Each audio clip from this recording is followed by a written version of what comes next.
Comité équilibré.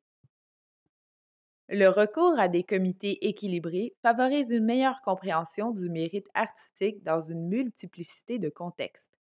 Lorsqu'il sélectionne les membres de ces comités, le Conseil des arts du Canada s'efforce de former des comités d'évaluation par les pairs qui soient à la fois compétents et représentatifs. Pour ce faire, il cherche à assurer un juste équilibre des facteurs suivants dans la sélection des membres de ces comités. Pratique artistique. Artistes et professionnels des arts de différents styles et différentes conceptions artistiques capables de placer des discussions dans un contexte esthétique. Spécialisation professionnelle. Artistes et professionnels des arts qui occupent différentes fonctions professionnelles dans le milieu des arts. Créateurs, interprètes, administrateurs, metteurs en scène, producteurs, éditeurs, galeristes, conservateurs, critiques, enseignants, etc. Langue.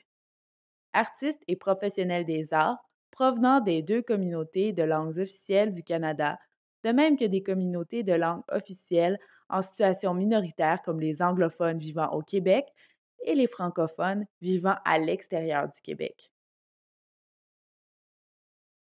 Diversité culturelle.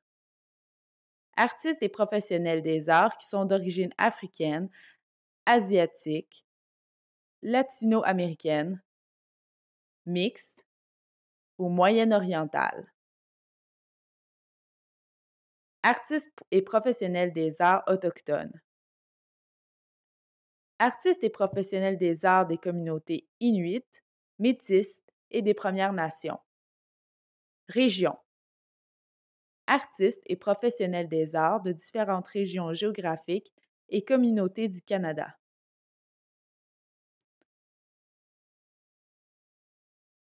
Sexe. Hommes et femmes. Âge. Artistes et professionnels des arts de différentes générations.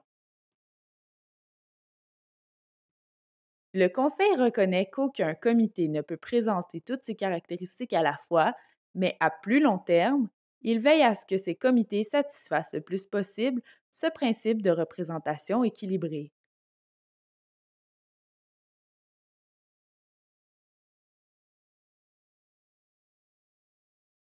Il surveille annuellement la composition de tous ces comités de pairs et présente un rapport au conseil d'administration.